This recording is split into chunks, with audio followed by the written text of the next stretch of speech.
In today's video, I'll show you how to get liquid glass clear app icons on your iPhone in iOS 26. Let's get into the method.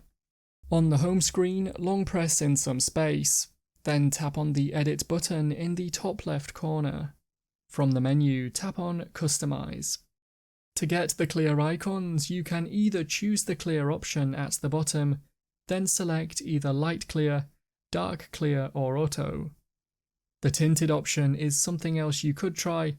It still has a slight liquid glass clear effect, however it's only very little. But you can also change the colour for these icons as well. Once you have the icons you want, tap back onto the home screen to check them out.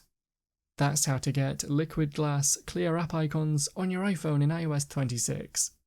If you found the video helpful, remember to leave a like and feel free to subscribe for more. Check out the videos coming up right now, you might find these helpful too.